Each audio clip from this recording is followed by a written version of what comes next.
그대여 오늘도 족같았죠. 축 처진 어깨가 우울해 보여.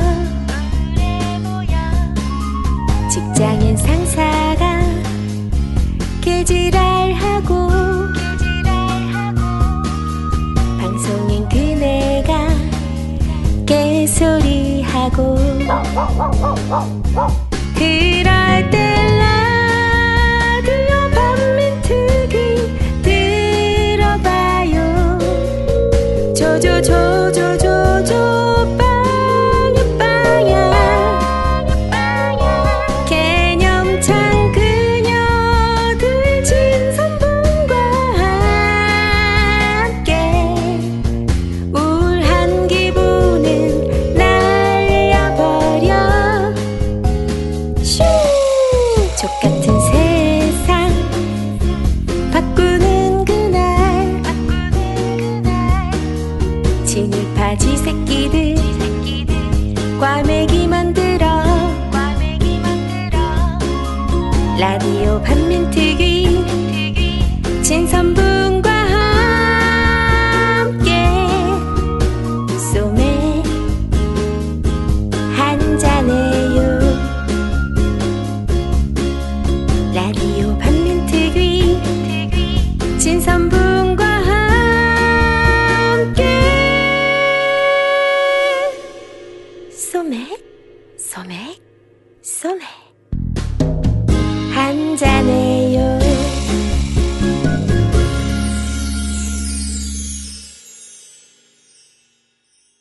막을 수 없는 국민의 수다.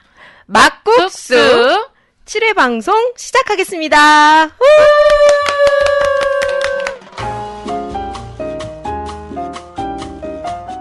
네, 안녕하세요. 개념 있는 여자들의 센수다 라디오 반민특위의 민주주의자 분입니다. 네, 안녕하세요. 반전 있는 맑은 영입니다.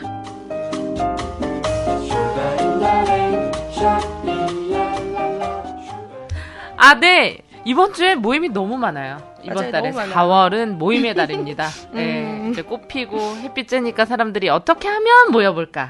그치. 이 생각만 하시는 것 같아요. 네, 일단 정모 공지 드릴게요. 4월 13일 토요일 7시 백석동 일산 번개가 있습니다. 무대포라는 곳에서 있고요. 많은 참석 부탁드리고요. 4월 27일 7시 안양 번개가 있습니다. 라디오 반민특위 안양 번개 많은 참여 부탁드리고요. 동안구 놀부 부대찌개에서 모인다고 해요.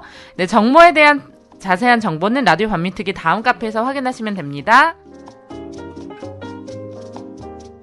저희가 또 라디오 반민특위의 자랑이잖아요. 역사기행. 그쵸. 네, 4월 달에도 저희가 4.19를 기념하면서 4.19 투표에 갔다 왔는데 정말 초등학생들까지 온 거예요. 그래서 맞아요. 네, 돈가스 라반트고 화이팅! 막 네, 이러면서. 막 그래서 만세! 막 이러면서 네. 그래서 너무 즐겁게 우리 또 황선님께서 특별히 해설도 해주시고 즐거운 뒤풀이 또 박한영 선생님 강연 박한영 선생님과 즐거운 뒤풀이 분과 그쵸. 즐거운 뒤풀이 막 이렇게 네, 또 이렇게 즐거운 시간 보냈습니다.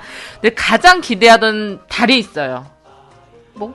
5월 아, 청정지역 박근혜 지지율 10%의 청정지역 광주로 갑니다. 예, 깨끗한 지역 광주. 예.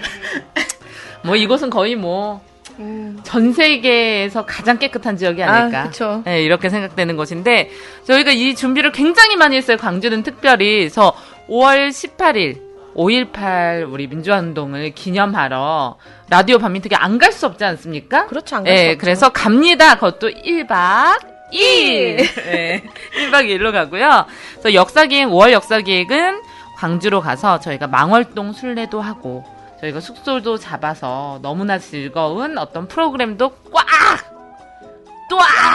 이렇게 다 준비해놓고, 캠프 파이어! 아, 파이어! 파이어도 준비해놓고, 막 그랬어요. 교육도 준비해놓고, 즐겁고, 의미 있는 두 가지 토끼를 잡을 수 있는 일석이조의 자리 만들어놨으니까 이날은 가족 단위로 이미 신청하신 분들 굉장히 많거든요. 그래서 저희가 또 관광버스를 딱 빌려놨어요. 예, 딱 빌려놨으니까. 간지나게. 예, 간지나게. 예, 오시면 될 것 같고, 기념품도 딱 준비해놨어요, 저희가.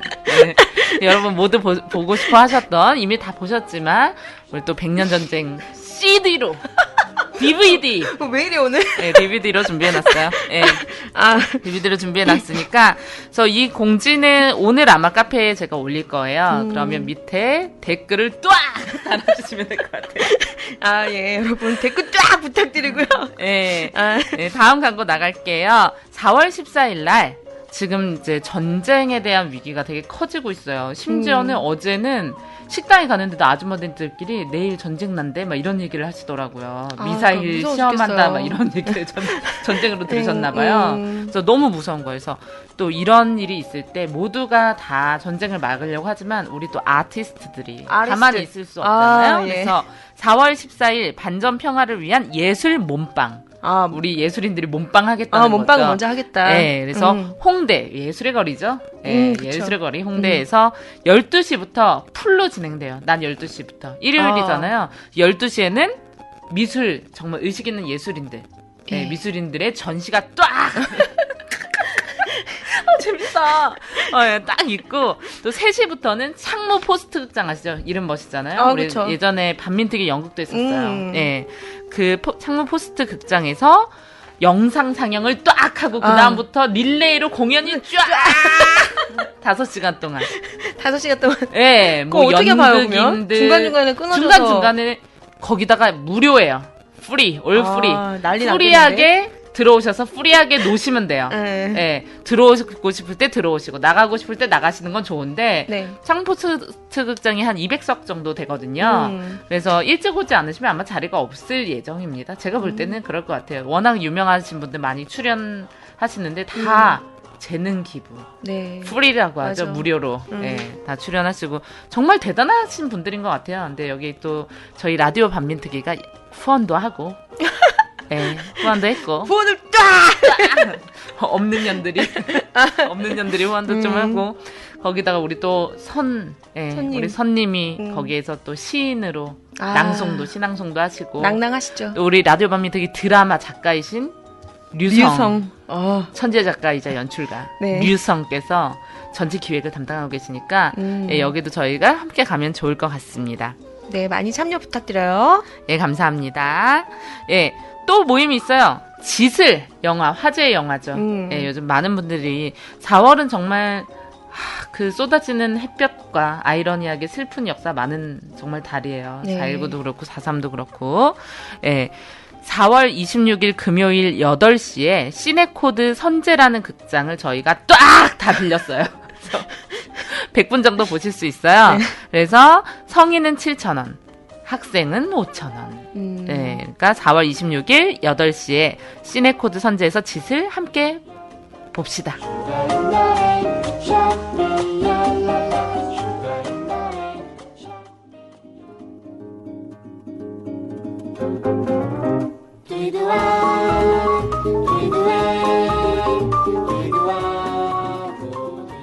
자, 이제 리뷰로 넘어가 볼까요?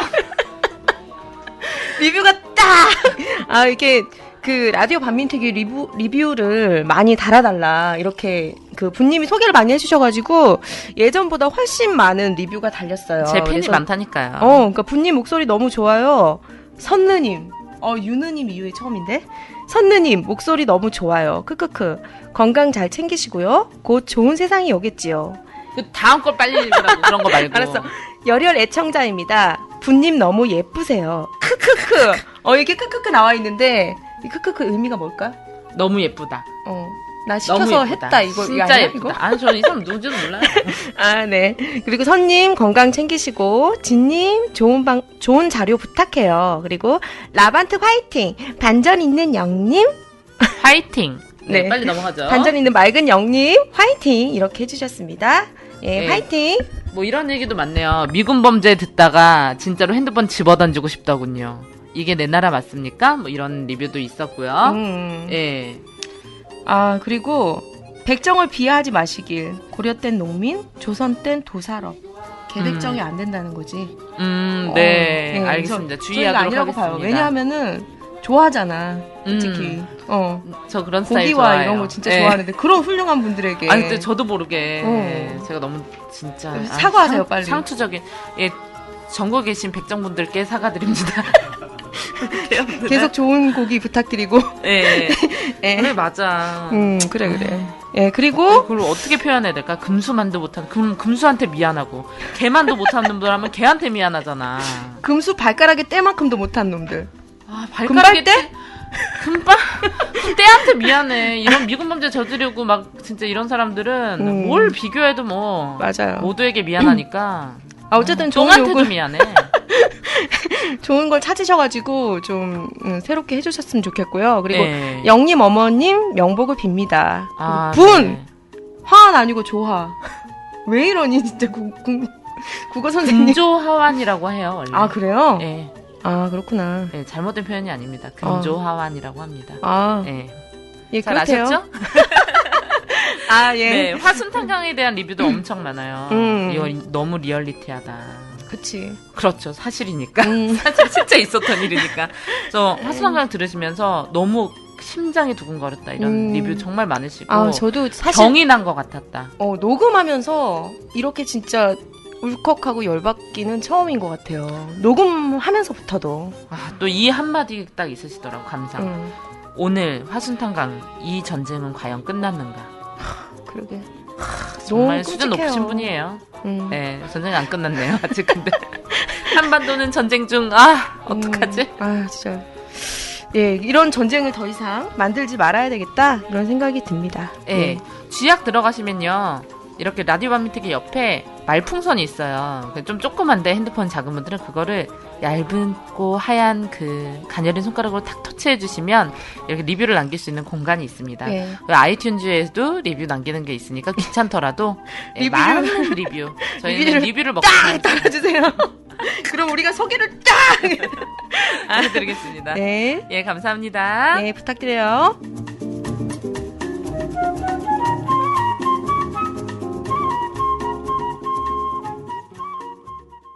오늘도 대단히 개념찬 분 모셨는데요. 장준하 선생 암살 의혹 규명 국민대책위원회 상임 공동대표 정세일님 모시고 얘기 나눠보도록 하겠습니다. 예, 반갑습니다. 반갑습니다. 안녕하세요. 네. 아, 너무 잘생기셨어요. 아, 예. 그런 얘기 많이 들으시죠? 이제는 뭐 나이가 먹어서. 한때? 나이가 먹어도 이 정도다. 좀 어떤 인상이시냐면, KBS 아나운서 같은. 맞아. 네, 그런 인상이세요. 아, 좀 약간 정동영 씨 이미지. 그죠? 혹 친하세요? 성만 같아요. 대표님으로 계신데 상임 공동대표로 계신데 다른 여러 데도- 군데 대표시더라고요. 그러시다고 하셔가지고 저 원래 기독교인이에요. 원래부터. 그래서 생명평화 기독연대라는 데 공동대표하고 있고요. 말고도 뭐 여러 군데 시민단체의 공동대표나 뭐 본부장 뭐 이런 거 하고 있죠. 네, 그 중에 하나 중요한 일 중에 하나가 장준하 선생 관련된 일, 네. 그리고 평화통일에 관한 일, 그다음에 환경 관련된 일들 이런 시민단체에서 같이 일하고 있습니다. 정말 네. 삶을 올곧이 인류 평화를 위해서 바치고 계신 그런 그러니까. 분이시네요. 네. 꼭 그렇지는 않고요. 예전에는 그러지 못해서 어렸을 때부터 어렸을 때는 뭐 대학생 시절부터 가졌던 생각들을 많이 못했어요. 사실은 그래서 뭐 제 인생 얘기를 다 할 수는 없지만 그렇게 살지 못했기 때문에 제가 뭐 거의 은퇴를 할 나이쯤 돼서 네. 제가 사실은 좀 시민운동 쪽에 좀 더 올곧게 말 표현한 대로 좀 더 깊숙하게 좀 해야 되겠다 싶어서 여러 타이틀을 맡아서 하고 있지만 제대로 하고 있는 일 별로 없고 뭐 잘하려고 노력 중이에요. 네. 그래 잘생긴 사람들은 겸손하기까지 하다니까. 너도 예뻐서 겸손한 거야? 그런 거 같네. 스타일은 아니에요. 예, 그러면은 우리 장순애 선생님 지금 암살이다, 타살이다 이게 밝혀진 상황인 거고 그런 상황에서 이제 얼마 전에 이제 결회장도 또 다시 치르고 이런 과정이 있었는데 사실 이게 방송에서 진짜 대서특필해서 다뤄줘야 되는데 다뤄주는 방송이 없어요. 그래서 사실 아프리카 TV에서 다뤄주고 뭐 인터넷 언론사 이런 데만 나오고 그치. 사실 크게 나오지 않아서 저도 너무 속상했어요. 저희는 진짜 많이 갔거든요. 카페에서 막 다 모여가지고 문화제도 반민특위 가고. 깃발 큰 거 들고. 예.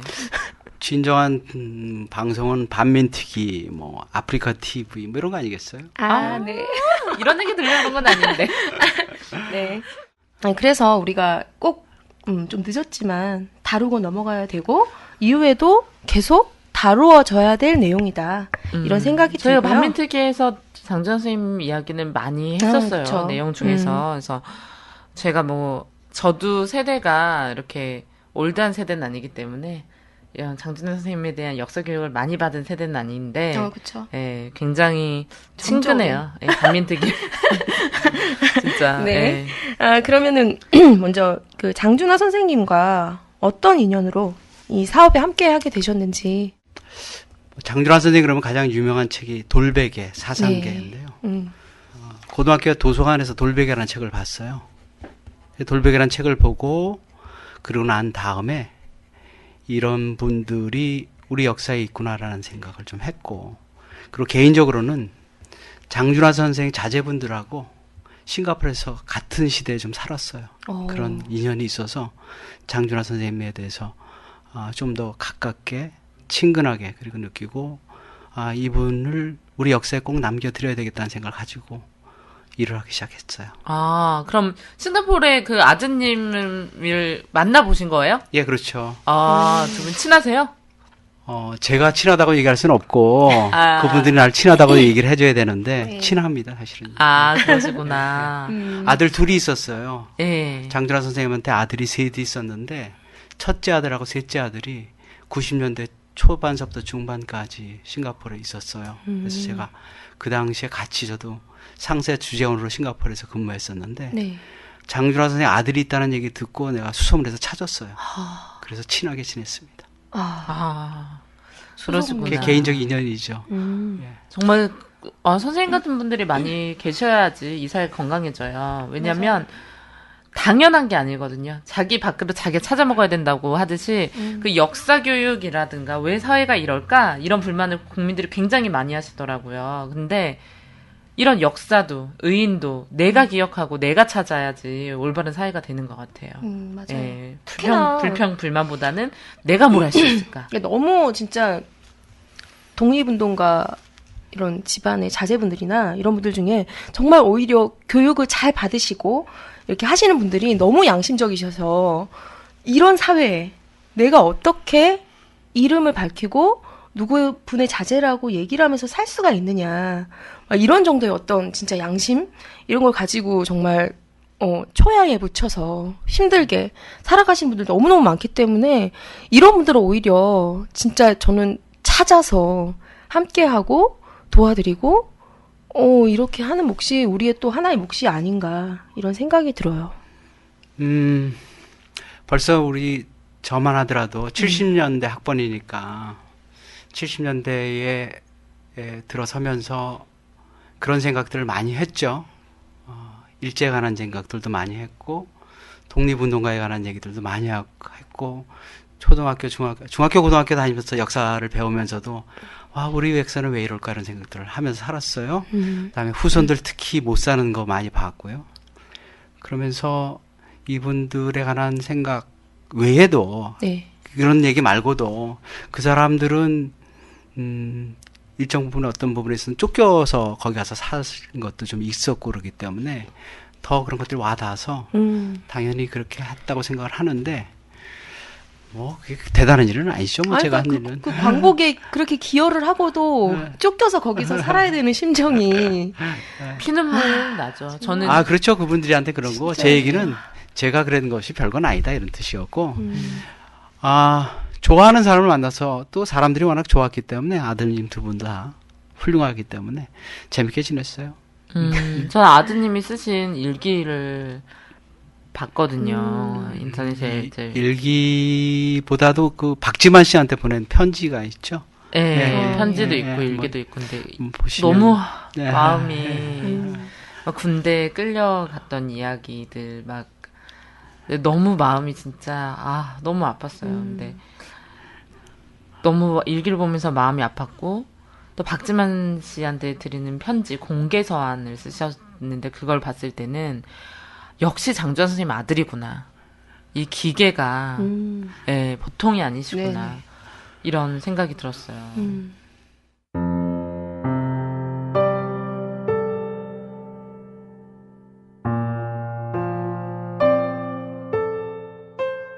박지만 씨에게 보내는 공개 편지입니다. 중략해서 읽어드리도록 하겠습니다.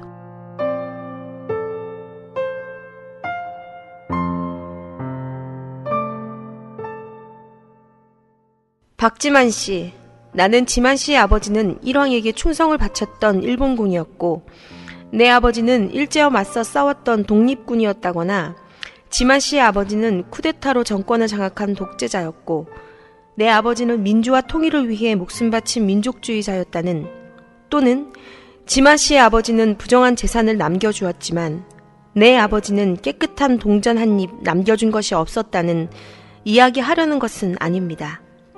다만 지금 내가 하고 싶은 이야기는 역사는 역사가 스스로 평가하도록 맡겨두라는 것입니다. 역사는 오늘을 사는 사람들의 몫이 아닙니다. 이제 우리는 살아서 50대 초반을 보내고 있습니다.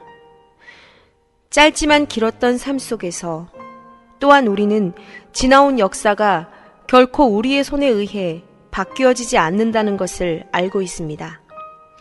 하지만 우리가 확실히 믿는 것은 치욕의 역사가 되풀이되지 않게 하기 위해 우리가 해야 할 일들이 분명히 있다는 것입니다. 얼마 전 아버지가 되었다는 지만 씨에게 내 아버님께서 평생 가슴에 품었었고 이제는 내 가슴 속에 품겨져 있는 못난 조상이 되지 않기 위하여 라는 글귀를 전해드립니다. 자식에게 못난 조상이 되지 않기 위하여 지금도 늦지 않았습니다. 친일인명사전에 대한 게재금지 가처분과 배포금지 신청을 취소하십시오. 그래야 하는 것이 역사와 후손들 앞에서 지만 씨의 모습을 부끄럽지 않게 하는 길이 될 것입니다.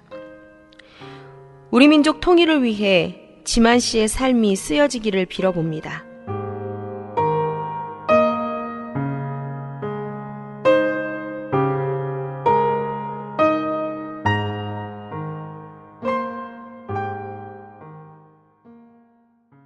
그 진짜 레알입니다, 레알. 왜냐하면 그 내용에도 나와 있지만 장준하 선생 셋째 아들이 목사세요. 지금 네, 미국에 계시는데 한국에 못 들어옵니다.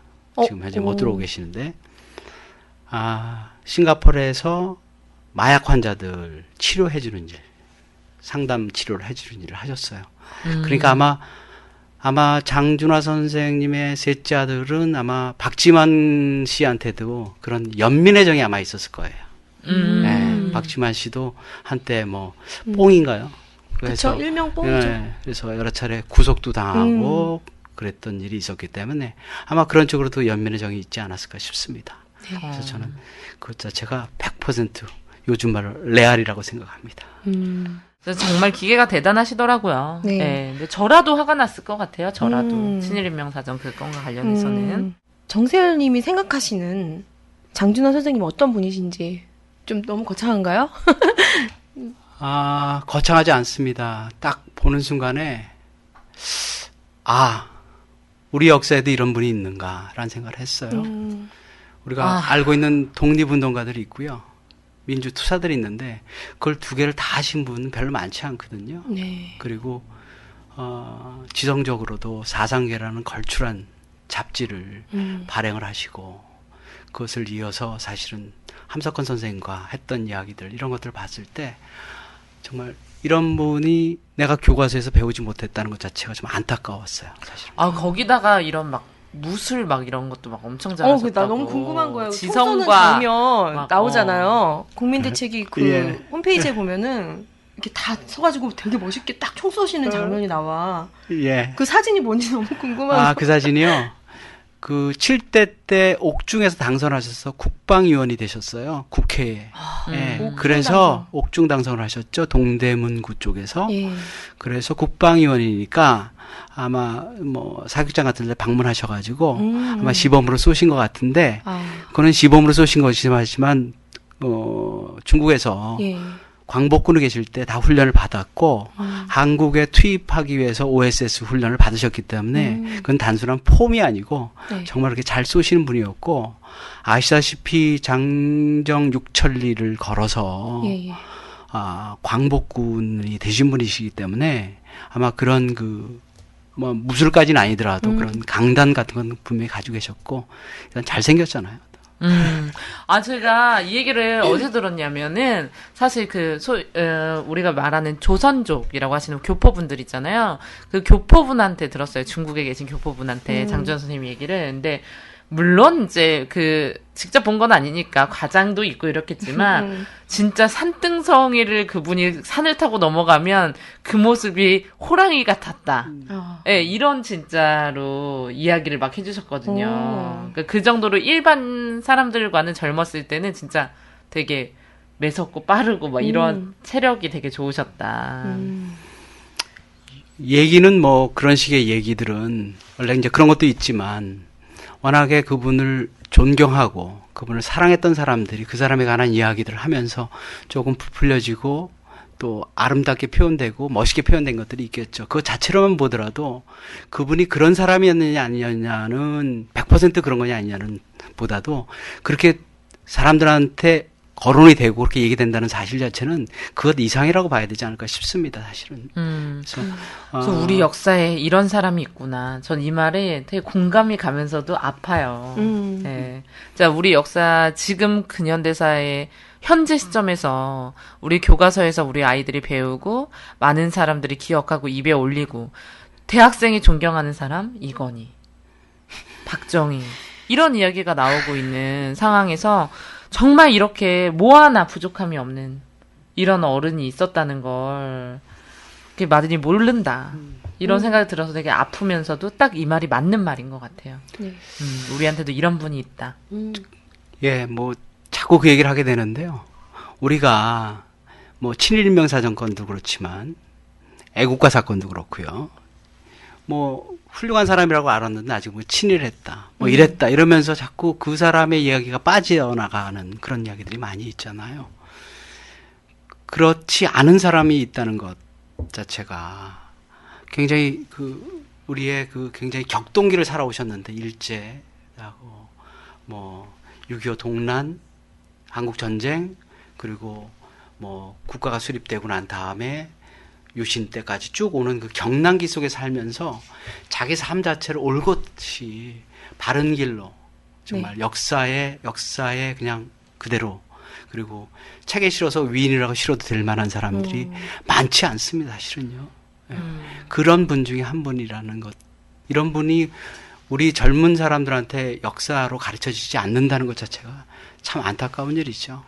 네. 저는 그렇죠. 진짜 이 젊은이들한테 이런 교육이 산교육이 돼야 된다 이런 생각이 들고 육천리를 걸었다면 원래 그러거든. 진주라 천리길 이런 얘기가 있거든. 고향이 진주예요. 진주인데 거기까지 걷는데 서울에서 진주까지 천리가 걸리는데 바짝 가야 요즘에는 고속도로 잘 뚫려 있어도 거의 뭐 3시간 반 동안 엄청나게 달려야 가는 곳인데 육천리란 말이죠. 그리고 더 추운 그 지방에서 얼마나 진짜 대단한 고초와 어떤 시련 속에서 걸어서 사실 광복군으로 입성하기 위해서 그렇게 걸으신 건데. 근데 그 이후에도 37번의 체포. 9번의 투옥. 뭐라고? 체포만 37번. 투옥만 9번. 조국이 강복된 이후에 또 많은 차례 투옥을 당하셨고 이랬다는 현실이 있었다는 거죠. 네. 네. 이분에 관한 이야기를 하자면 한도 끝도 없죠. 이런 독립군을 광복군으로 들어온 사람, 광복군이었던 사람이 사실은 사상계라는 막사이상을 받을 정도로 아주 걸출한 언론인이었던 이런 사람이 그리고 과거에 흠결이 거의 없는 사람이 이런 식으로 투옥당으로 있다는 자체가 우리 역사에 참 큰 아픔이고 그 문제가 아직도 당한 거죠. 늘 한결같으셨으니까. 그러니까 보통 그런 중간에 변절을 하거나 변절은 하지 않았어도 좀 낮은 수위에서 자기의 삶을 살았던 사람들은 되게 많아요. 네, 한 30, 40대 때 이제 뭐 민주화 운동 하다가 그래 나는 내가 어릴 땐 말이야. 그러다 이제 국회의원 하시고 이런 분들도 계신데 뭐 어느 자리에 있던 언제나 그 젊은 시대의 감성과 원칙을 가지고 사셨던 것 같아요. 네. 뭐 반복되는 얘기입니다만은 참 안타까운 거죠. 실제로 제가 오늘 이걸 방송을 좀 하자고 해서 사실 저도 이제 몇 가지 팩트를 가지고 얘기를 좀 해야 될 것들 좀 있을 것 같아서 인터넷을 좀 더 뒤졌어요. 네. 깜짝 놀랐어요. 제가 장준하에서 쳤더니 다음 카페에 장준하 선생님이 장준하가 누군가요? 어떤 분인가요? 물으면서 박정희의 부하였다는 얘기가 있던데 이런 식으로 쓴 글이 있더라고요. 그래서 이게 배신했다고. 그래서 배신했다고 이렇게 썼던데 이 쓴 사람이 사실은 좀 모르고 그랬을 수도 있다고 생각이 되어지는데 만약에 몰랐다면 빨리 글 좀 내려줬으면 좋겠고요.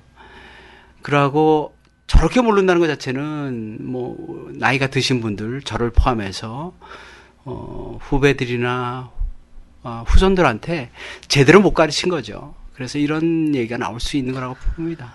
우리 대표님 순진하시구나. 그런 글만 전문적으로 또 올리는 또 정규직들이 있다는 걸 모르시는구나. 정규직. 네, 저도 쳐봤거든요. 방송 준비하면서. 근데 별별 게 다 나와요. 뭐 장준하가 뭐 광복군이라고? 막 이런 거부터 시작해서 그 내용 보면은 내용은 광복군이 맞아. 자기네도 그걸 부정할 수는 없어. 근데 뭐 박정희는 닭깎기 마사오를 상시 개명을 했지만 장준하도 상시 개명을 한 흔적을 내가 찾았다. 막 이러면서 읽어보면 흔적도 없어. 개소리야. 그런 글들도 막 블로그에 막 올리고 이제 뭐 소위 말해서 민족문제연구소 치면은 빨갱이 집단이다. 이런 블로그. 네, 전문적으로 예, 저희가 뛰어넘을 수 없어요. 왜냐면 그분들은 돈을 받고 하시기 때문에. 그렇군요. 예. 네, 대가를 줘야 그걸 잘할 수 있으니까. 하지만 바람은 저희들이 활동을 잘해서 훌륭한 분이니까 그리고 어디에 내놔도 부끄럽지 않은 분이기 때문에 이런 분들이 사실은 초등학교에서부터 교과서를 통해서 어떤 그런 걸 통해서 제대로 알려졌다면 뭐 그 정도까지 못 쓰지 않았을까 싶은 생각이 드네요. 그쵸. 예. 네, 맞아요. 네, 맞아요. 그러면은 장준하 선생님의 광복군 가는 과정 있잖아요. 네. 그거를 그냥 간략하게 지금 얘기 좀 해주시면 어떨까요? 일본에서 아버님이 목사였어요. 그리고 그 교목이고 이러셔가지고 이분은 목사가 될 생각을 하셨던 것 같아요. 그래서 일본에서 신학교를 다니시다가 1944년에 한국으로 조선이죠. 그때 들어오셔서 징집을 당하셔요. 네. 평양에 징집 당하시는데 그때 이미 탈출을 해서 광복군이 돼야 되겠다는 생각을 하신 것 같습니다. 돌아오자마자 그래서 결혼하시고 일주일 있다가 징집 당해서 가세요. 가시면서 훈련을 받는 동안에 2번의 면회가 있었는데 어머님하고 이제 며느리하고 온 거죠. 그때 부인한테 그런 얘기를 해요. 내 편지 끝에 성경 구절이 들어가 있으면 내가 탈출한 줄 알아라. 라고 이미 얘기를 해요. 그러니까 이미 탈출 결심을 하신 거예요. 들어가면서부터. 그리고 혹한 훈련에서 말똥 치우는 일을 또 하셨나 봐요. 그때 말이 운동시설에서 그걸 치우면서 동상 걸려가지고 이제 뭐 똥을 만졌으니까 이게 오염도 됐을 것이고 동상 걸려가지고 수술을 해야 될 정도가 됐는데 마취하지 않은 상태에서 수술을 그냥 받아요. 그래가지고 왜 그렇게 받냐면 자기가 약하다고 판정이 나면 만주로 갈 수가 없어요. 그러니까 평양에서 훈련을 받고 만주로 차출해 가는데 튼튼하고 똑똑한 애들이 가는 거죠. 그러니까 만주로 가야 탈출할 수 있다고 생각해가지고 일본 그 돌베개라는 책을 보면 일본 그 군의관이 너같이 대단한 그 독종 못 봤다고 그렇게 얘기를 한다는 얘기가 있어요. 그래서 가셔서 탈출하시게 됩니다. 그러니까 이것이 우리가 말하는 뭐 닭깎이 마사오라고 얘기하는 박정희하고는 좀 다른 사람이죠. 그 사람도 혈서를 썼는지 모르겠는데 그 사람은 혈서를 썼고 공통점은 있네요. 손가락에. 그러게. 손가락에. 둘 다 독하네. 독하죠. 네. 독한 방법이 달라서 그렇겠죠. 네. 하여튼 그렇게 하셨기 때문에 그분이 단순하게 어떤 젊은 혈기에 의해서 그런 것이 아니라 민족을 사랑하는 마음이 있었고, 여기서 또 멋있는 게 또 하나 있어요. 여성분들은 뿅 가는 게 하나 있는데, 이 부인이 17세 때 결혼을 하거든요. 네. 장준하 선생님이 26살인가를 했을 거예요. 왜 17살 난 처녀하고 궁합도 안 본다는 결혼하는데 9살 차이네요. 9살 차인지 10살 차인지 그 정확하지 않아서 이게 옛날 나이라서. 근데 17살 때 했는데 그때 처녀들을 다 정신대에 끌려갈 때가 있거든요. 그러니까 자기한테 편지를 몇 번 보냈던 여인이고 아는 여인인데 이 여인이 끌려가면 안 되겠다는 생각에 오자마자 결혼을 하시는 거예요. 정신대에 끌려가서 한 사람 구해준 거죠. 그런 멋있다. 멋쟁이 있죠. 예. 근데 저라도 반할 것 같아요. 예, 진짜 모든 걸 다 갖춘 남자. 지덕체. 예, 지덕체. 예. 요즘 물론 여성들은 지덕체 따위는 보지 않지만, 예. 국민대책위원회 활동하고 계시잖아요. 예. 예. 여기는 어떤 단체예요? 말 그대로 이름이 장준하 선생 암살 의혹 규명 국민대책위원회입니다. 우리는 암살됐다는 의혹을 규명하는 국민들이 모여서 대책을 좀 마련해보자라는 위원회인데, 이거는 장준하 선생님이 돌아가셔서 1975년 8월 17일 약사부에서 돌아가셨잖아요. 의문사가 아니라 이제 완전히 그 타살이로 밝혀졌습니다만은 그 당시 의문사인 상태로 파주에 있는 캐톨릭 그 공원 묘지에 그냥 묻히셨어요. 묻히시고 난 다음에 쭉 가족만 찾아가고 이제 지인들 찾아가고 그런 그런 묘지였죠. 공동 묘지에 묻히신 건데 2년 전에 2011년 8월 달에 폭우로 선생님의 묘지의 옹벽이 무너졌어요. 무너져서 이걸 이장을 해야 되겠다고 생각을 한 거죠. 가족들하고 이제 지인들께서. 그래서 이장을 하는데 이번엔 도저히 안 되겠다. 네. 국립묘지로 들어가야 되겠다. 독립군이셨으니까 애국장도 받으셨고 그랬으니까 들어가려고 그랬는데 파주시청에서 우리가 공원 묘지를 하나 내줄 테니까 아유, 있어라. 개념이 있구만. 제가 또 파주 여자 아닙니까? 그러세요? 역시 다르십니다. 파주 땅 부자. 그래서 파주의 공원 묘지를 파주시에서 장준하 공원을 하나 만들겠다. 작게라도 만들겠다는 생각을 가지고 제안을 해서 쭉 땅을 봐서 어느 제가 그걸 결정을 하고 2012년 8월 1일에 네. 이장하기 위해서 그 묘소를 개묘를 해가지고 보니까 선생님 두유개골이 그대로 있는데 보니까 골에 그런 6, 7cm 정도의 두개골이 함몰된 것이 딱 나타난 거죠. 그래서 그것이 신문에 발표가 됐어요. 네. 그때 신문 봤을 때 네. 누가 봐도 이거는 저는 그것이 알고 싶다 막 이런 데서 봤어요. 바로 그렇죠. 그래서 그걸 본 사람들이 이제는 선생님께서 우리에게 뭔가를 말씀하고 계신다. 저는 이제 기독교인이고 그래서 저는 일종의 부활이라고 생각합니다. 장준하 선생님께서 부활하셨다. 자기 몸을 드러내셨다. 우리 못난 후손들한테 내 죽음과 이 민족의 질곡에서부터 벗어날 수 있도록 뭔가 새롭게 좀 해라라고 하신 명령이라고 생각을 했어요. 저도 그 신문을 보고 저도 뛰어갔죠. 네. 뛰어가서 이제 여기 같이 하면서 이거 진상 규명해야 되겠다. 그동안에 사실 의문사위원회에서도 밝히려고 그랬습니다만 진상 불가, 규명 불가 이렇게 나타났었거든요. 그때도 사실은 파서 유골을 보자는 얘기도 있었지만 유골이 어떻게 될지도 모르고 그런 걸 알 수가 없기 때문에 그걸 팔 수도 없을 뿐만 아니라 진짜 그러면 그렇게 정말... 나타난 거죠. 일부러 그거 의도한 것도 아니고요. 저도 기억이 나요. 당시에 진상 불가예요. 진상 불가라는 거는 의문사가 아니다라고 판결난 건 아니에요. 근데 하지만 솔직히 알만한 사람들은 다 알지만 장준 선생님 돌아가셨던 그 당시부터 이거는 타살이다. 라는 건 많은 사람들의 짐작으로 많이 그냥 마음속으로 규명 불가였던 이유도 여러 가지 과학적인 이유들도 있겠지만 과학적인 이유를 찾기는 좀 어렵고 뭐냐면 사실은 서류를 뒤져야 되는 거예요.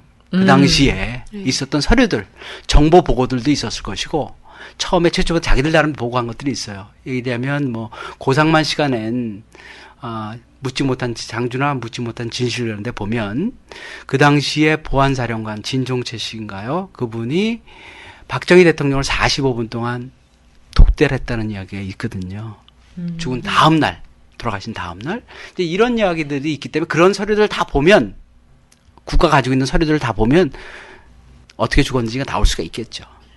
진실이 나올 수가 있었는데 그것들이 안 됐기 때문에 규명 불가인 상태가 된 거죠. 근데 그 당시에는 그럴 수 없었고 그래서 질문하신 내용에 다시 한번 말씀을 좀 드리면 그렇게 드러났는데 이제 선생님께서 저는 그렇게 생각해요. 저는 운명적 만남이라고 얘기를 해요. 제일 처음에 국대위에 참여하면서 저를 소개하면서 그렇게 소개를 했어요. 나는 장준 선생님 운명적으로 만났다. 한국 사람이 해외 지점에 가서 근무하는 것도 그렇게 흔한 일은 아니잖아요. 그렇죠. 특히 근무하고 그 당시에. 그리고 그것도 그 시점에 거기 와서 사시고 또 그래서 거기서 아드님들이. 형제도 하나 가지고 두 형제가 있을 때 아직까지 이렇게 서로 연분을 이어가면서 연락하고 살았던 것 자체가 이거 자체가 저한테는 운명이라 장준환이 날 부르는 거라 생각했어요. 그래서 여기 뭐 운명처럼 들어가서 제가 공동 상임대표 중에 제일 어려요. 제가 내일 모레 60인데 제일 어린데 상임대표 해야 되겠다고 그랬어요. 잘하셨습니다. 우리 대표님도 진짜 미남이신데다가 말씀도 너무 부드럽게 막 잘하시고 네, 그러네요. 마음도 되게 좋으신 것 같고 역시 장준 선생님 좋아하시는 분들은 이러네요. 근데 이 재채기 활동이 너무 어렵고 힘들었을 것 같아요. 근데 저희도 그렇거든요. 진짜 한국 사회가 비정상이다 보니까 올바른 역사를 얘기하고 진실을 이야기한다는 것만으로도 너무 어려운 거예요. 근데 가장 진짜 어려웠던 순간이 언제셨는지. 뭐 제가 어려웠다고 얘기하는 건 좀 별로 많이 하지 않은 상태이기 때문에 어려웠다고 얘기하는 건 뭐 2년도 채 안 됐잖아요. 네. 1년 반밖에 안 됐는데 어려웠다고 말씀드린 건 좀 아직까지 그 장준하 기념사업회를 쭉 해오신 분들한테 죄송한 얘기가 되기 때문에 그렇게 말씀드린 건 어렵고 또 유족들도 계신데 어렵다. 근데 좌절이라든지 좀 분노 어렸죠. 젊었을 때만큼의 분노가 생기는 것들이 있었죠. 예를 들자면 모 교수가 그거 짜고 하는 거 아니냐라는 얘기를 한다거나 혹은 뭐 그게 장준하 선생의 유골인지 어떻게 하냐 이런 식으로 얘기한다든지 이것을 정치적으로 이용하려고 얘기한다든지 이런 이야기들 이미 이건 박정희 시대 때 있었던 일이고 그리고 우리가 이 규명해서 발표하는 것 자체를 선거 이후로 하겠다는 얘기도 이미 누차를 했음에도 불구하고 그게 겁이 나서 그런지 계속적으로 더 씌워서 얘기를 못하게 하고 그런 것들을 볼 때 사실 어렵다고 보는 뭐 바깥의 외압적인 어려움보다는 도리어 이 속에서 끓는 거 사실은 이제 20대로 돌아갔던 그런 느낌이 좀 들어서 아까 그런 뭐 화나는 거죠. 다음 카페에 있는 이런 그런 걸 물음이나 그런 걸 보면서 참 화났고 제가 사실은 이 장준하 선생 그 규명 그 암살 규명을 해달라는 그런 국민들의 관심을 끌기 위해서 제가 인천에 사는데 아까 제 소개할 때 생명평화 기독연대 공동대표라고 말씀하셨는데 소개를 했는데 우리 모임에서 인천의 동암역이라는 데서 1인 시위를 자주 해요. 그때 이제 장준하 선생님에 관한 것들도 많이 했거든요. 그때도 어떤 나이 든 사람이 와서 저한테 도리어 그분은 장준하 선생님 존경한다고 얘기를 하면서 이렇게 해주고 하는데 제가 뭐 솔직히 말씀드리면 사실 좀 젊어 보이잖아요. 제가 그렇죠. 55년생인데 진짜 젊어 보이세요. 55년생인데 저보다 어린 친구더라고요. 제가 딱 보니까 대충 겉으로 보기엔 저보다 나이가 먹지만 제가 많이 봤으니까 이 친구는 나보다 어리다는 생각이 딱 드는 거예요. 그런데 그 친구가 나한테 딱 와서 그런 거야. 당신이 장준호 알아? 이렇게 얘기하더라고요. 네, 잘 압니다. 저는 시위하는 입장이니까 1인 시위하고 있으니까 시비 거는 거죠. 그래서 뭐 술도 안 하셨던데 뭐 지금 뭐 박근혜 떨어뜨리려고 그런 거 아니야 이런 식의 내용을 얘기를 하는 거예요. 그래서 그게 아니다. 그때 그게 뭐 아니냐고 그런 식으로 얘기를 하더라고요. 자기가 장준하 잘 안다는 거예요. 그럼 당신도 장준하를 잘 안다면 장준하를 존경해야지. 근데 박정희가 더 훌륭하다 이런 식의 얘기를 하더라고요. 그래서 내가 화가 나서 말을 자꾸 놓길래 실례지만 연세가 어떻게 되세요? 저보다 4살이나 어리더라고요. 그래서 나 장준하 잘 알고 당신보다 잘 알고 장준하한테 아는 바가 있어서 하는 거니까 그러지 말아라 그랬어요. 그러니까 이렇게 훌륭한 사람을 어머나. 그런 식으로 보면서 그렇다는 것 아니, 자체가 나는 여기서 뭐 한마디 나올 줄 알았어. 예. 난 당신이나 4살이나 먹고 이 사람아! 뭐 이렇잖아. 그러지 마세요. 왜냐면 저도 어쩔 수 없이 아닐 때는 그렇지만 그 밑에 이제 생명평화 기독연대라고 이렇게 쓰여져 있어서 제가 그러면 또 시비가 다른 데로 가잖아요. 그리고 제일 안타까운 건 100만인 서명을 받았거든요. 네. 제가 교인이지만 교인들 좀 욕 좀 해야 되겠는데 어느 이제 교회가 하는 그런 그 행사장에 가서 제가 이걸 받았어요. 그리고 특히 이제 교파로 따지면 저하고 같은 교단이세요. 이분이 나온 신학대학교가 제가 지금 뭐 신학대학을 나온 사람은 아닙니다만은 그래서 사실은 더욱더 우리 교단에서 하는 행사고 그래가지고 사실은 그런 서명을 받을 때 그리고 목사님들은 잘 아세요. 선배시니까 한신대학을 나오신 거라거든요. 한신대를 나오신 거, 한신대 신학과를 나오신 분이기 때문에 그래서 목사님들한테도 호을 받아서 다 서명을 받고 그때 어떤 선거 전인데 어떤 사람이 그러더라고요. 이거 박근혜 떨어뜨리려는 거 아니야? 이런 얘기를 할 때, 정말 화가 났어요. 정말 그러니까 화가 났어요. 상상력은 경험에 의존할 수밖에 없잖아요. 그렇죠. 자기네들이 그러니까 우리한테 그러는 거예요. 그러니까 저희도 그런 걸 굉장히 많이 느끼거든요. 그러니까 진짜 자기네들은 올바른 진실을 밝히기 위해서 누군가를 진정으로 사랑하고 존경하는 마음에서 그런 일을 해본 적이 없는 거예요. 돈이나 이권이나 선거나 자기 이익과 결합될 때 그런 정책 행동을 해왔기 때문에 우리에게도 그렇게 얘기를 하는 겁니다. 네. 아마 그렇겠죠. 그래가지고 저희가 그 이명박 대통령 시절부터 저희가 방송을 했어요. 그래서 사람들이 이명박은 왜 그러냐? 너는 이명박 감옥 보내려고 그러는 거 아니냐? 그래서 저희가 박근혜 시절도 계속 하고 있는 거잖아요. 증명하려고. 우린 그냥 계속 할 거다. 뭐 이런. 네. 그런 것들이 화가 나서 사실은 물리적 외압이라든지 그런 것보다 참 안타깝다는 것들 때문에 그래서 사실은 오랜만에 내 속에 끌어오는 분노라는 것이 아직 남아있구나라는 걸. 나이 먹으면 분노가 좀 없어지잖아요. 네. 그래서 이제 그런 게 남아있구나 그래서 저도 젊어진 느낌이었습니다. 그래서 젊어 보이시는 나는 반민특위 한 1년 넘게 했던 사람들이 보는 사람마다 왜 이렇게 폭삭 늙었냐고 그러던데 왜 그러는 거지? 너무 분노를 이제 처음 알면서 너무 많이 이제 그렇게 분노해서 그런데 분노를 너무 이제 좀 이따 이제 회춘하는 거지. 분노를 내가 너무 폭식으로 풀었나 봐. 그래요? 그래가지고 좀 늙은 것 같아.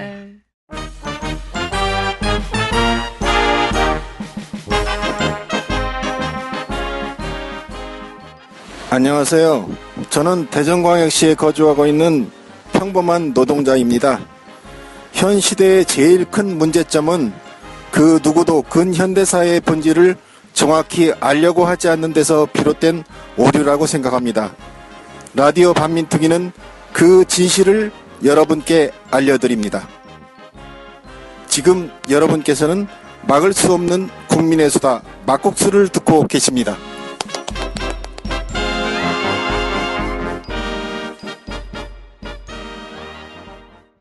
네, 그러면 그 국민대책위원회 사업과 이후 활동 관련해서 어떤 계획 가지고 계신지? 앞으로는 먼저 일단 타살로 우리가 밝혀냈지만 정부가 아직은 인정 안 하고 있습니다. 정부는 아직도 의문사예요.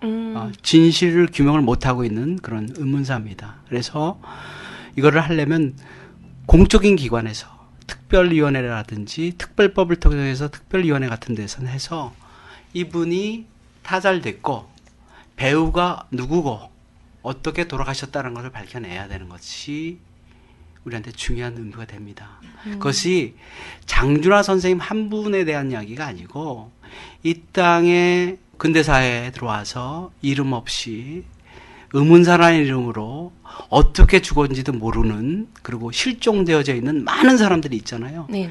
이런 사람들이 원혼이 아직도 떠들고 있다고 봅니다. 이 사람들을 정말 영면할 수 있도록 그 의문사를 풀어주는 일이라고 생각해요. 그래서 우리는 그걸 장준하법이라고 합니다. 장준하법 특별법을 만들어서 장준하 선생님의 의문사뿐만 아니라 네. 많은 사람들의 의문사들이 제대로 풀어지고 그리고 그들이 영면할 수 있도록 해주고 그래서 우리 역사를 바로 세워가고 우리 민족 정기를 세워나가는 일을 앞으로 해나갈 작정입니다. 너무 좋다. 네.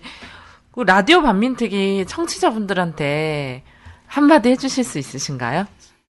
장준하 선생님은 어떤 분은 그러시더라고요. 뭐 이제 돌아가셨으니까 제대로 계묘를 해서 밝혀냈으니까 조용히 모시면 되지 않느냐 이렇게 얘기하시는 분도 계세요. 근데 그렇게 해드릴 수가 없었던 거예요. 왜냐하면 75년 8월 17일 그 당시로 돌아가 보면 그 소위 영구차죠. 영구차를 난스톱으로 약사봉에서 난스톱으로 쭉 해서 그냥 파주에 있는 캐톨릭 공원묘지까지 그냥 천주교 공원묘지 그냥 갔다는 거예요. 노제고 장례식을 치르지 못하고 그냥 묻은 거예요, 사실은요. 이런 분을.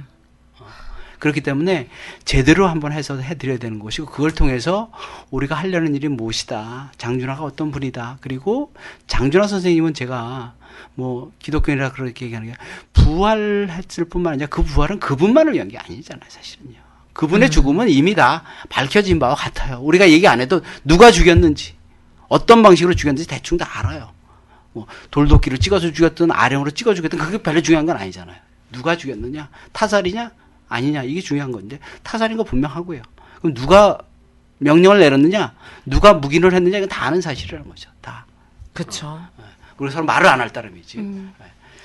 말을 할 수는 있죠. 네. 박정희가 주인 거죠.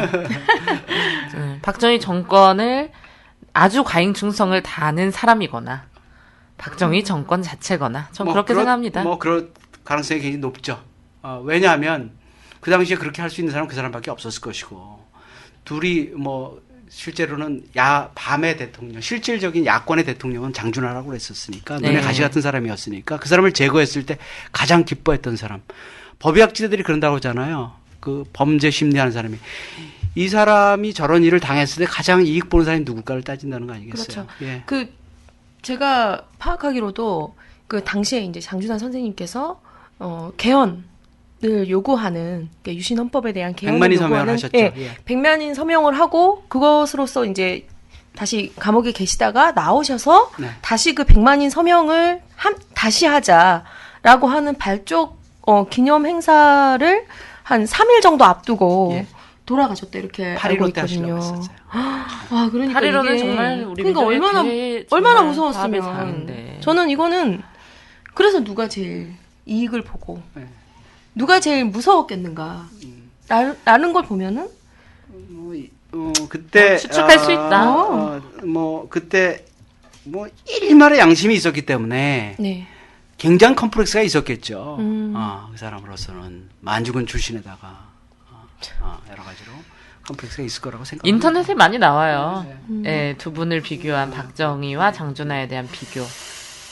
그리고 이런 일화도 있더라고요. 박정희 대통령에게 장준하 선생님이 대면을 많이 하셨겠죠. 둘 분 많이 만나셨겠지만 만난 자리에서 이렇게 얘기를 했다는.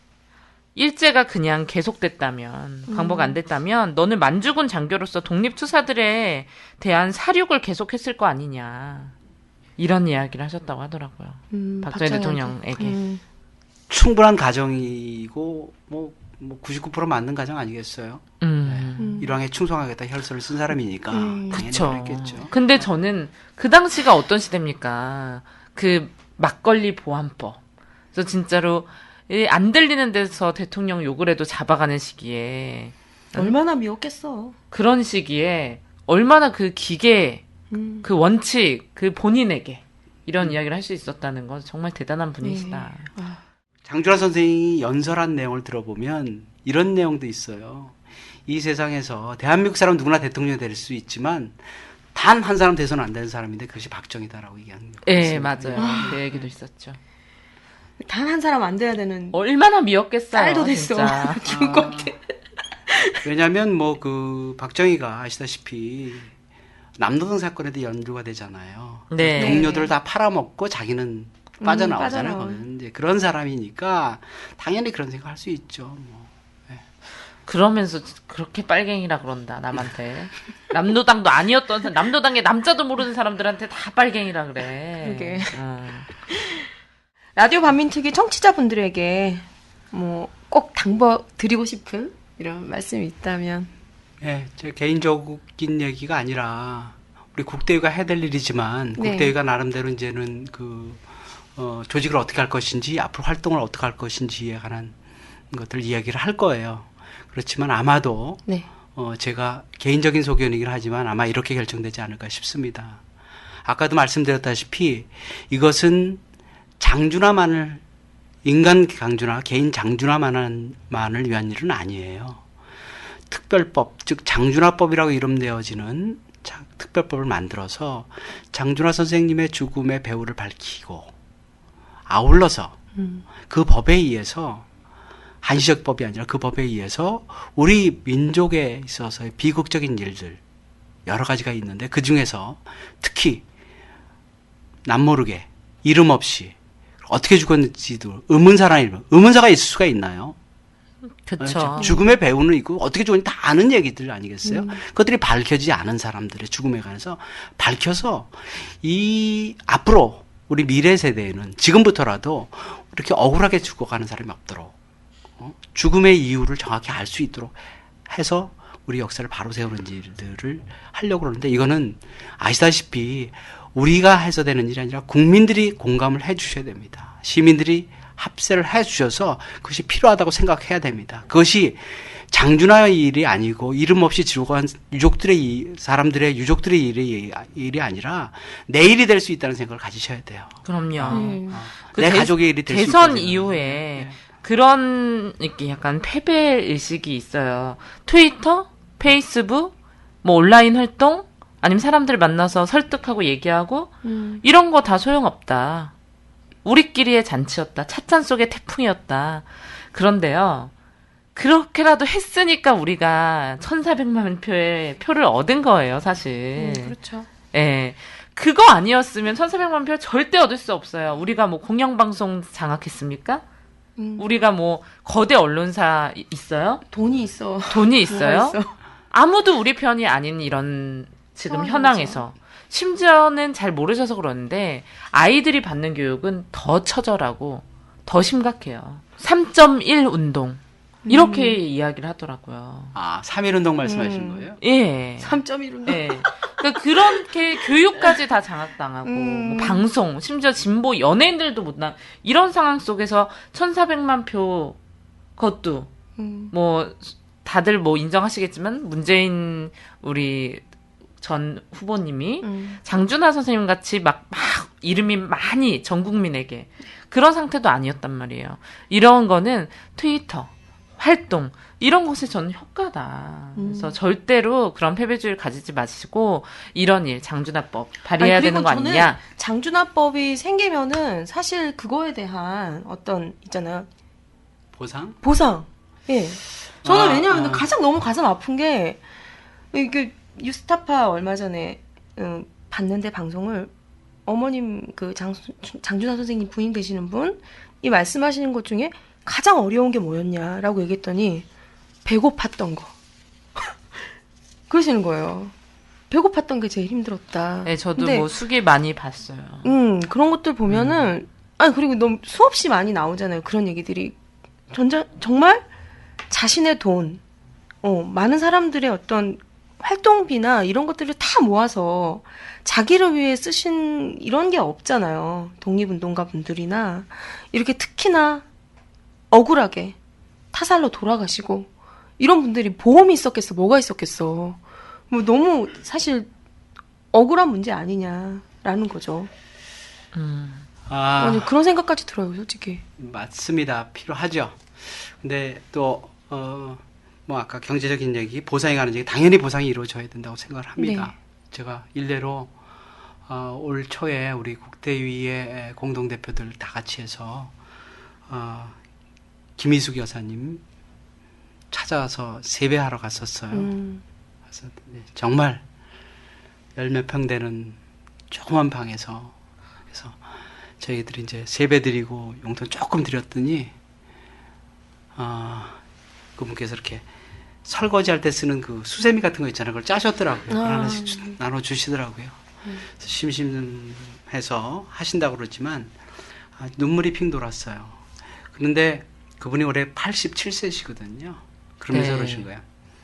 얼마 전에 조금 몸이 안 좋아서 병원에 갔었는데 의사가 내가 얼마나 더 살 수 있겠냐 그랬더니 걱정 마세요. 오래 살 수 있습니다. 그러더래요. 그러면서 하실 말씀이 내가 적어도 5년은 더 살아야 되겠다 그러시더라고요. 그래서 100세 이상 사시라고 말씀을 드렸습니다만은 경제적 보장, 경제적인 보상 필요하죠. 그러나 이제 경제적 보상 당연히 특별수법에서 들어가야 되지만 그 얘기를 하면 또 저쪽 애들은 생각이 항상 그렇게만 생각하기 때문에 돈 때문에 그런다고 할까봐 그런 얘기 안 하려고 그래요. 그리고 그날 저희가 기자회견을 하면서도 얘기를 했고 제가 가두방송을 하면서도 얘기를 했었는데 우리는 박근혜 정부한테 이것을 요구하고 하는 것이지 특별법을 요구하는 것, 진상규명을 요구하는 것이지 특별법을 더 요구하는 것이지 그것을 구걸하거나 협상의 대상으로 삼지 않을 겁니다. 이거는 우리가 장주라 선생님의 그 뜻을 이어받는 길이라고 생각을 합니다. 항상 절대로 그런 일을 우리가 박근혜한테 어떤 딜을 한다거나 정부한테 딜을 한다거나 박근혜한테 구걸을 한다고 그러면 아마 원치 않으실 거예요. 장주라 선생님 방식으로 할 겁니다. 그래서 많이 동참해 주셔서 그거를 꼭 우리가 성취해내서 역사를 바로 세우는 일 쪽으로 가도록 해야 된다고 생각을 합니다.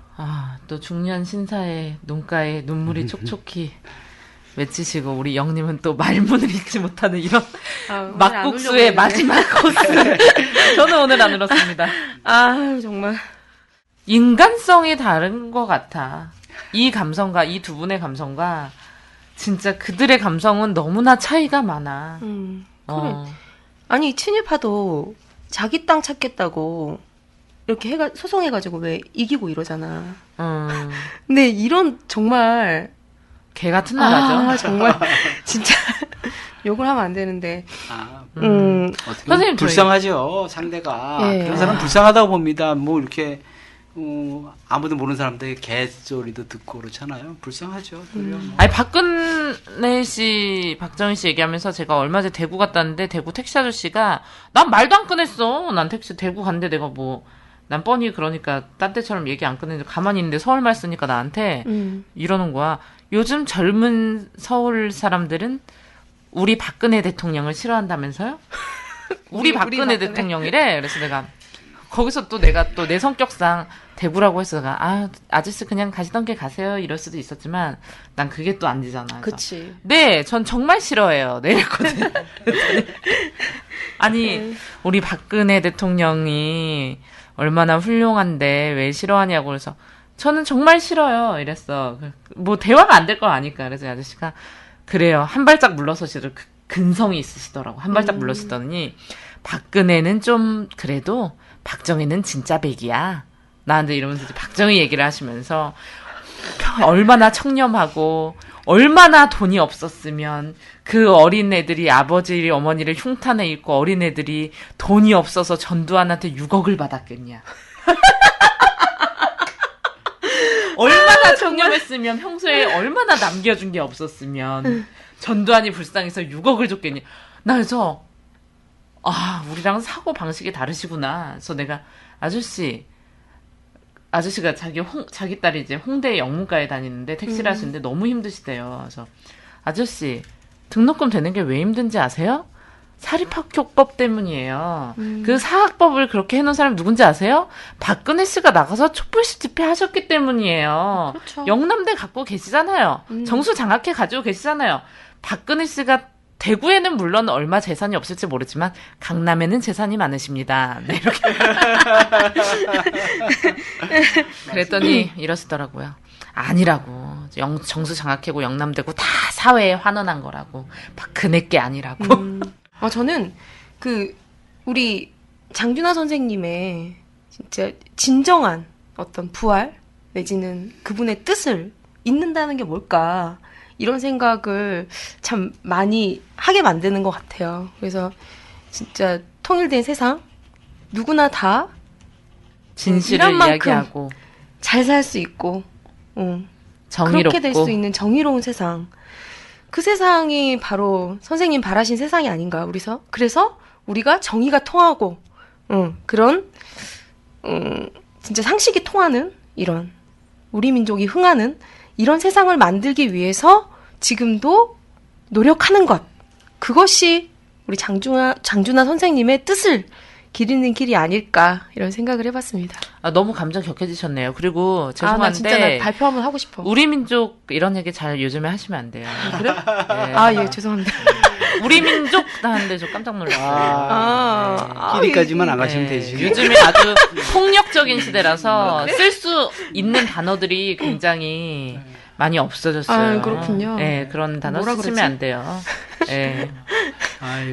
말씀 정확히 지적하셨네요. 지금 사실은 아까도 뭐 그런 쪽으로 말씀하셨습니다만은 박근혜 정부가 특히 박근혜 씨가 여기서 살아갈 수 있는 길, 사는 길, 정말 역사에 살 수 있는 길. 어쨌거나 다수의 국민들이 지지해서 대통령이 되셨기 때문에 그 사람이 살 수 있는 길이라는 것은 아버지로부터 벗어나는 길이라고 생각을 합니다. 맞아요. 특히 이런 것들 아주 간단하잖아요. 자기가 한 거 아니잖아요. 아버지 시대에 한 거잖아. 이걸 밝혀서 나는 아버지가 뭐 산업화를 하셨다 그러니까 뭐 그거 인정하든 인정하지 않든 간에 그걸 또 인정하는 사람이 많으니까 그거 뭐 나 이어가겠다. 그럼 아버지가 독재한 거 맞다라고 자기도 얘기한 적이 있으니까 이런 거 밝혀주면 뭐 지금 받는 점수가 얼마인지 모르겠지만 그 점수보다는 10점 더 받지 않을까 역사에. 그렇게 했으면 좋겠어요. 나 그러길 기대해요. 그 기대가 이루어질 수 있을지 모르겠지만 그러나 기대를 접었다고 해서 우리가 그냥 있으면 안 되고요. 이거는 사실 내가 기대란 말을 썼습니다만은 우리의 힘으로 하는 거예요. 그럼요. 아까 말씀하신 대로 그렇죠. 나서서 할 때 네.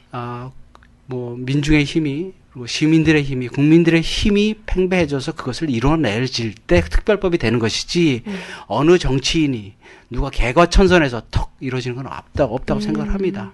장준하 선생님의 부활은 그만큼 끌어올라왔기 때문에 부활이 가능한 것이었지 그냥 우연의 일치로 생기는 건 아니라고 생각을 합니다. 넘어갈 수도 있죠. 아들들이 형편 없었거나 뭐 기념사회표가 없었거나 그래서 그냥 넘어갔겠죠. 그러나 그렇지 않았기 때문에 우리가 발견하고 그것을 국민적 이슈로 또 만들어서 국민들한테 알려서 새로운 진실을 밝혀내고 이런 요구를 할 수 있는 것이라고 생각을 합니다. 그래서 아까도 말씀하셨다시피 저도 사실은 이것 이후에 작년 대선 이후로 사실은 뭐 소위 말하는 멘붕에 빠져서 굉장히 오랫동안 있었는데 이걸 찾으면서 활력을 찾았으니까 여러분들도 청취자분들도 나셔서 그것을 벗어나는데 활용을 좀 했으면 좋겠다는 생각이 드네요. 화이팅! 예, 화이팅!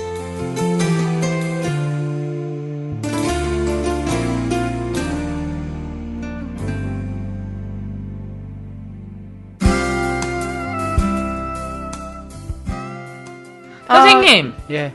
저희가 이거 얘기를 안 드렸는데 저희 마지막 코너가 항상 있어요. 좋아하는 노래를 하나 추천해 주셔야 돼요. 네. 그래야 저희가 노래를 나가면서 끝나거든요. 그래요? 저보고 부르라는 건 아니죠? 네. 그럼요. 네. 근데 제가 그 노래를 잘 모르는데 독립군가가 있더라고요. 독립군가 들으면서 마치도록 하겠습니다. 감사합니다. 감사합니다. 네.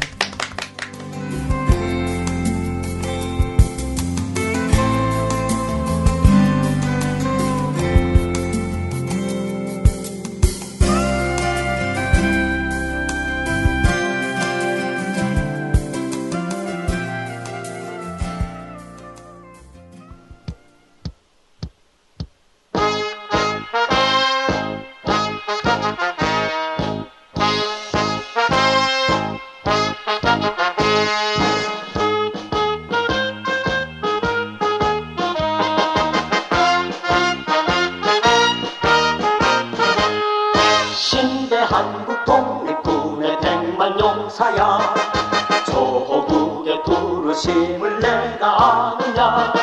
삼천리 삼천만의 우리 동포들 검진이 너와 나로다. 나가 싸우러 나가 싸우러 나가. 독립문의 자유종이 울릴 때까지 싸우러 나가세.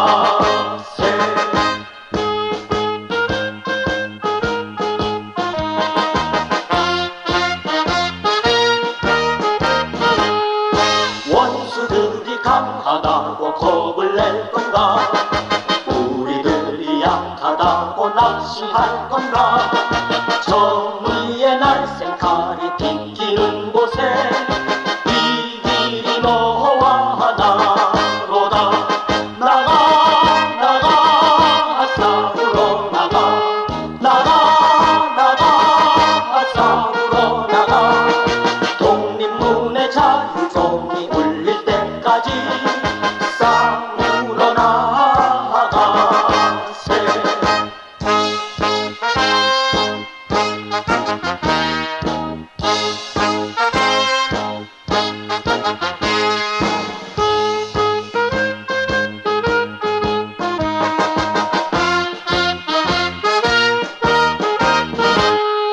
너 살거든 독립군의 용사가 되고 나 죽으면 독립군의 혼령이 되니. 동지야 너와 나의 소원 아니.